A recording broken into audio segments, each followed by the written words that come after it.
Hi guys, thanks for joining me again. In this video I want to talk a little bit about your warm-up before a match and just general match preparation, getting what you do before you actually get out there on the court, and just kind of share I guess how I approach that aspect of the game.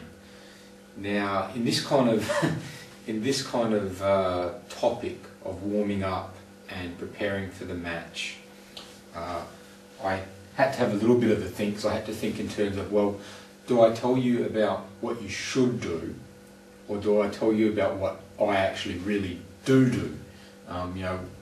So it's kind of like, do I tell you the ideal theory versus what really happens? And I think, to be fair, I'll tell you both. I'll tell you, what would be ideal, and then I'll tell you what I really do actually do and the reasons why I do what I do, and that way you'll get both aspects. So I'll discuss firstly, I guess, the ideal approach to your warm-up and to your match preparation. Now, ideally in these sort of situations, what you want to be doing is prepare in such a way, do your warm-up, do your mental match preparation and everything, so that when you walk out for that match, that first match, you are fully prepared and ready to go from the very first point. So you're able to go at basically straight away at 100%. And that would be the ideal kind of thing.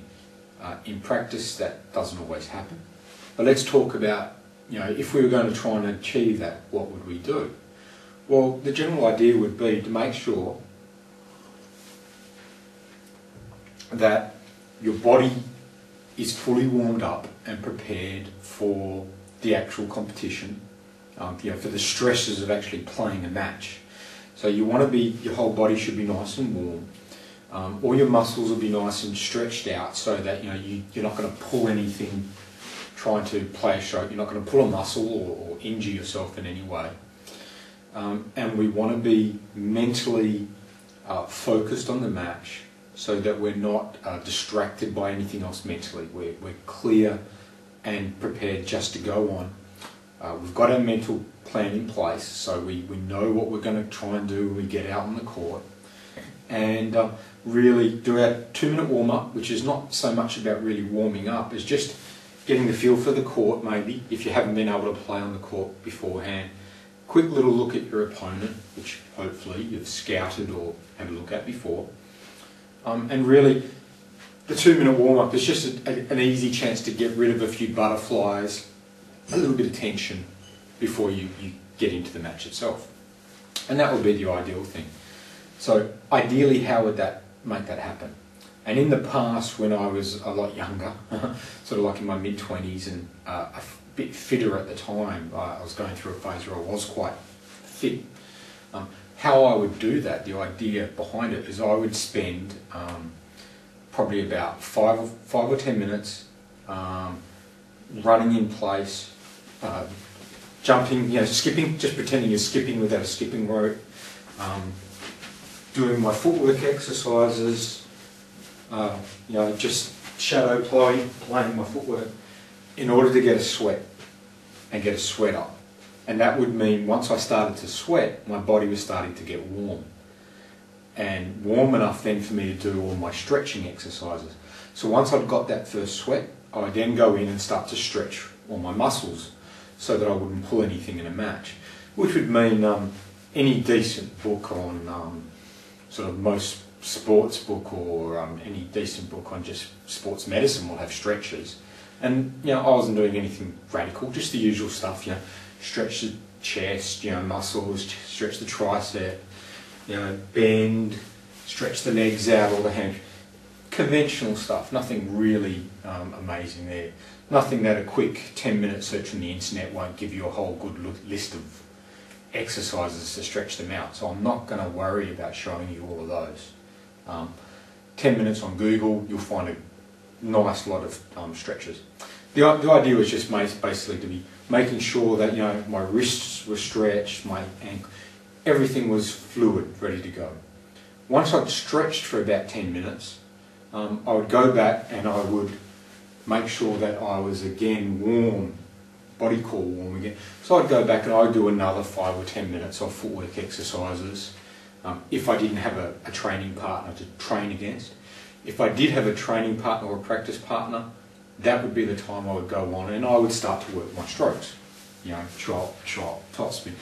Work through everything that I was going to need in that match, which in those days was really work my forehand shot, work my backhand shot, work my pushing, work my backhand open, work my forehand open, so that I'd gone through my strokes. Of course, work the serve and serve return as well.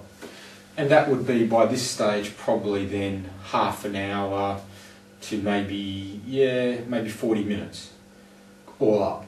So 5 to 10 minutes to get a sweat up, another 10 minutes or so, 5 to 10 minutes stretching, then another, a good 15 to 20 minutes, hopefully, of on the table, working my strokes. So by that stage, you're looking at about 40 minutes. Now, then I would be kind of physically ready to go. Back in those days, I didn't actually spend a lot of mental time mentally preparing for my matches. I just warmed up physically and kind of got on there and got on with things. These days, what I would be doing is during this time, while I'm jogging in place, while I'm stretching, I would make use of that time now if I was going to do that. I would make use of that time to run through my mental preparation of what do I want to do in a match, how am I going to play, I'm going to be relaxed, who am I playing, what does he do, and take use of that time just to prepare myself mentally at the same time.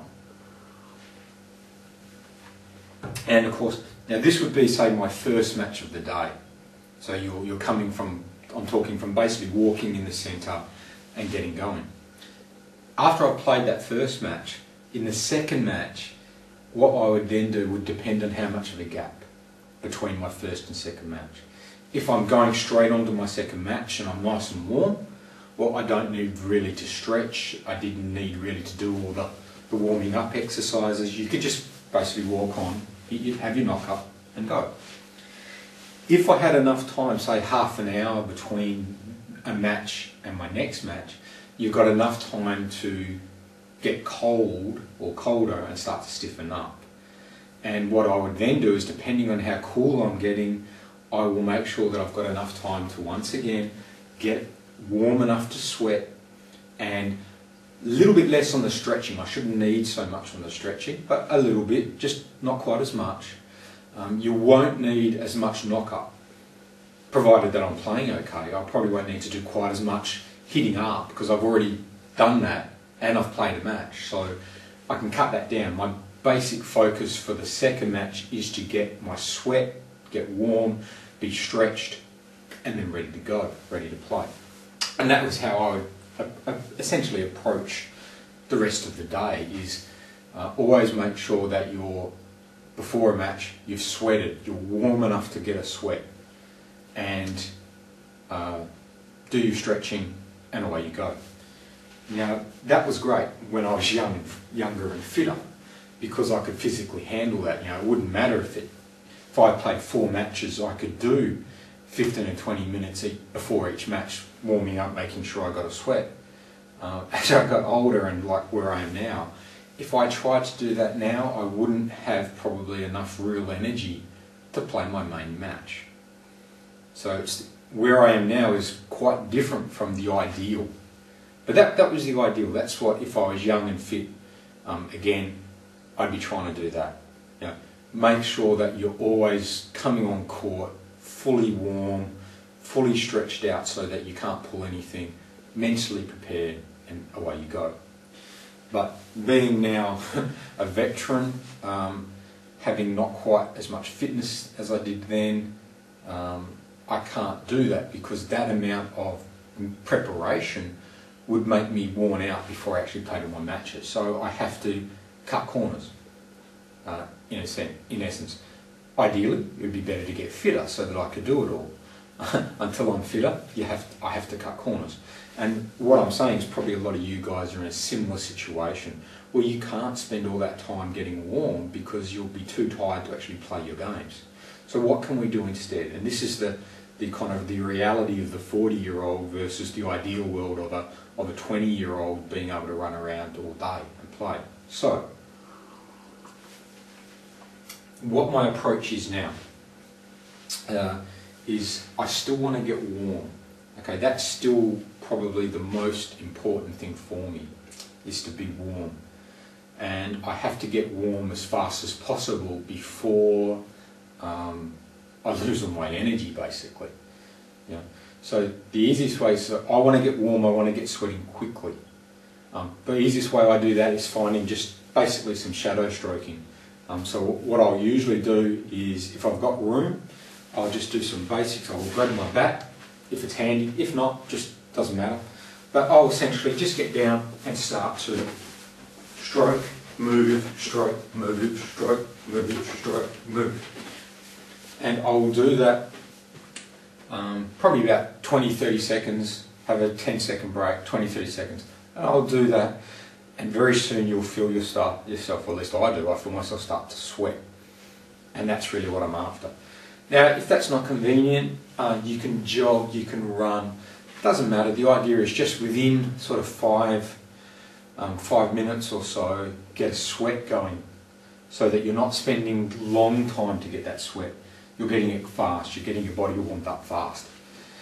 Having done that, once I've got the sweat going, these days I really don't bother with stretching, and I probably should. You know, they say as you get older you should be more careful, you should stretch more, and I guess it's true, but in the reality is I don't really stretch. And part of the reason for that is that very rarely do I go all out at the beginning of a match anyway, so I've usually got a bit of time to warm up my body even more during the first game. Now that's risky, that's a little bit dangerous, and an example of that where I got caught out sometimes, hang on, I'll come to that a bit later because that's something else that I wanted to mention, more relevant there.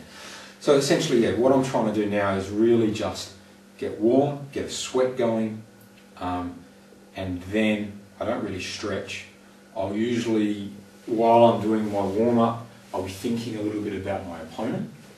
Now locally, I know my local players that I play against so often, I know them very well, so there's not actually a lot of thinking I have to do about my opponent. I know what they are. I'm usually thinking these days a little bit more about me and just saying, be relaxed, have fun, enjoy it, play your game, you're going to hit the ball, you're going to move back into position, and you just relax and enjoy the match. And now maybe I have a 10-minute warm-up before a match. Now, in my first match of the day, if I can, what I'd like to do is basically get the 5 or 10 minutes to get a sweat, then find a practice partner and practice for another 10 or 15 minutes. Just all I want to do is I just want to get a feel for the table. And I'm playing often enough that I'm not totally grooved, but I'm pretty good so that I really don't need to train my stroke. I just want to ease my looping in, ease my blocking in, so that when I go on the court I'm not going to pull anything. So this is where I'm really, in that next 10 minutes, I'm working at maybe 3/4, you know, that's where I'm kind of getting the stretching from now, is actually doing the movements that I do in a match. You know, and hopefully I won't do anything too radical in a match that will cause me to pull something. Having said that, I never really have. It doesn't mean I never will, but it seems to work quite well for me. So it's about a 5-10 minute, get a sweat, get a training partner, start to spend another 10 minutes, 15 minutes working at just 3/4, enough to keep me warm, enough to move through all my strokes so that my body's kind of reached for things and moved a little bit, and then I'm ready to go on the court. At the Nationals, when I'm playing the Nationals against better players that I don't play very often, I will be using this time, even though I'm going through the motions of practicing, I'll be thinking a little bit more about my opponents and about how I want to play, and mentally preparing myself during that time as well. And that would be my first match of the day. And again, usually at a nationals, you're playing in a team event. You then got to sit down for a little while. Your teammates will play before you come out. So you've got usually a little bit of a gap. So I get warm, put all my clothes back on to stay warm. And 5-10 minutes before my next match, I will either try and find a table to have a hit and just get myself warm that way, or, as often happens, there isn't a free table or your teammates are all involved in doing something, I will go and I will do, once again, just 5 minutes of shadow moving, playing to get a sweat up again and go on. And that's the reality of how I approach it. And the idea being is that I get warm, but in a minimum amount of time without spending too much energy, because I don't have a lot of energy to waste. Now, if that was perfect, if that was the easiest way to prepare, why would you go and worry about doing all that massive big warm-up and stretching? Well, it's because this shortened way does have some drawbacks, and you can make mistakes with it. And it happened to me last night, actually, was a good example, where I got to my match was going to start at 7:30, I got there at 7:15, so I was 15 minutes early, walked on, and I didn't do any of my getting a sweat. I just walked on and started to hit with my training partner, and spent 15 minutes just having a hit with him. Now, the problem with that is, although kind of it grooved my stroke in a little bit, I never really got warm, I never really broke a sweat. And it's cold over here where I am in Australia. It's cold, you know, we're in our winter sort of thing. So I was still, my core was still cold. Now what I've been doing is a little technique that occasionally you may want to try, but you have to be careful with because it can backfire, like it backfired on me. My opponent was someone that I've never really had a lot of trouble with. I've always beat fairly comfortably. He's never been close to me at all. So I assumed, well look, I don't want to spend too much energy, I'll just hit a little bit with my partner, get out there, play the first match, I'll beat this guy, that will warm me up, and I'll be alright for the rest of the night. And sometimes it works, depending if you know your standard of your opponent fairly well, you know your standard of your play fairly well. Sometimes, and quite often, I do get away with that. And that's what I do is warming up in, I guess, the first match of the night, because I know my level is better than my opponent's. However, this particular opponent's a young guy who's been apparently improving quite fast and has improved a lot since the last time I saw him, without me realising. And as you can guess, I went out there and the first game, I lost 11-5. Okay, yeah, that can happen. I'll be better in the second. Second game, I lost 11-6. Okay, I'm thinking, well, you know, okay, he's 2-0 up, but I'm a better player. You know, I'm starting to feel a little bit warmer. And in the third game, I'm 6-0 down. Well, actually, I'm 3-0 down. And I call a timeout, and I think I'm still too cold. So I spent that time out running around and doing my stroking for a minute to try and get myself warm. Okay? End of the timeout, 3 more points, I'm now 6-0 down. So I'm 2-0 and 6-0 against a guy who really I should be beating comfortably, but I'm so cold in my thing, I've got no touch, I can't hit the ball, I'm not moving, and it's all my own fault, all my own fault. Eventually in that game I managed to get warm enough and I came back and win that one 12-10. In the fourth game we're neck and neck because he's got confidence, he's 2-1 up, he knows I've come back and won that one, but he's got nothing to lose, he's swinging. I get to 10-8 and he plays 4 really good points, you know, against me at 10-8 where I should be winning. And I miss a couple because I'm still not perfect and I'm nervous now, a little bit more nervous because I'm fighting to stay in this game and he's just playing to win. And at 10-8 there's a couple of points that I should have won, but I missed the put away. Suddenly it's 10-all, he plays 2 more good points, he beats me 12-10. End of the game, I've lost 3-1. Okay? Whose fault is that? Mine. What was I trying to do? Well, what I was trying to do is I was trying to save my energy by not doing a proper warm-up. And 95% of the time, I get away with it because I know my level of my opponents very well. I know what I'm capable of, I know what they're capable of, and I can get away with it. And most of the time, probably if you know your opponents, you can too. In this case, I got caught by my opponent has been improving.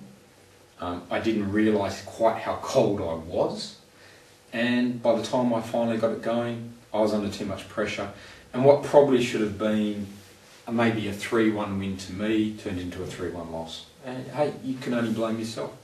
If I'd gone out and done my warm-up properly, I think things would have been different, but you know, you don't say that anyway, but yeah, in general that was what would happen. So it is a viable technique for us older guys, but you have to be careful. Don't use it obviously against young improving juniors who may surprise you. Or if your opponent comes out and is having a good night, you may get burned. If he's hitting well, you may find yourself 2-0 down before you even realise it, and then it's too late, or it may be too late, just like it was kind of for me. But I will still do that in the future. Because for me it helps me save my energy. Would I do that in a tournament? Yes, I have done it in tournaments rather than like a pennant match last night, which is a teams event more than a singles thing. I would still do it in a tournament, but I'd be more careful about the level of my opponent. I wouldn't do it against anyone closer to me, because in tournaments I'm a little bit more psyched up. But there you go. So coming back to really just sort of wrapping this up. In an ideal world, if you've got good fitness, if you're young and fit, or even if, say, you're old and fit, the time you spend getting your core temperature up so that you're warm and your wrists are loose and you've got good feeling in your hands and everything like that, if you can spend the time to do that, then it's going to help your table tennis. You'll come out to the court very nice and warm. The stretching will help keep your body loose and supple, which is all good too, and something that I really should do more of before and after my matches. For those of you who are like me, who are sort of like hitting that veteran status, and you have to be a little bit more careful about what energy you use, because otherwise towards the end of a long day you may start running out of energy. You can cut corners like that, like I do. You can warm up just to get a sweat and then do a few easy hitting just to stretch your body into it, and then ease your way into a match, provided your opponent's the suitable level. And that will work most of the time. Occasionally, it'll backfire. Okay, backfired on me last night. So be it, my own fault. But what it does do though is, in a lot of tournaments, I've used that method to allow me in my first match or two to save some energy, so that when it comes to the finals, I've got a little bit more left in my tank, because I haven't used up so much in my warm-ups. And it's a compromise. Ideally, if you're young and fit, you can warm up perfectly. If you're not, if you do those big warm-ups and you're really warm, and you may find you get to the 5th game, to the 6th game, to the 7th game, and you've got no energy left because you did a big long warm-up. Or you may find that you've lost 3 straight because you weren't warmed up enough if you do it the other way. So it's not a perfect system, but that's the reality, I guess, of being 40, maybe being a little bit heavier, not doing as much aerobic stuff as we can or as we'd like to, and we have to be willing to compromise a little bit. And that's the way I compromise. So that's the reality. I try and make everything as efficient as possible. So I try and do my mental warming up during my stroking phase. I try and get my sweat up as fast as possible so that I'm not spending long times knocking up, because I just physically, if I do that, I don't always have enough energy at the end of the match. So it's not ideal, but I think for people like if you're in the same situation as me, I think it's a useful technique that you just have to be careful with how you apply it. And occasionally it will go wrong. And in those situations like last night for me, all you can do is you just got to say to yourself, well, hey, that's my fault. Go up, shake your opponent's hand, say, well played, because he played well. That's not his fault if I don't warm up. Nothing to do with him. Shake his hand, say, well played, well done, and next time be a little bit more careful and continue to work on your fitness. And I think in terms of warm-up and match preparation, that's the difference between ideal and the reality. And currently this is my reality, And if I can help you guys, cheat a little bit in sort of your warm-ups, then, use it with care, but can be useful. And it is something that, even though it may have backfired on me last night, something that I will continue to use until I can get my fitness to where I need it to be. Simply because in a longer tournament, it allows me to, provided I can not make a mistake, allows me to have a little bit more energy at the end of the tournament, which for me is important. Okay, so use with care, but can be useful.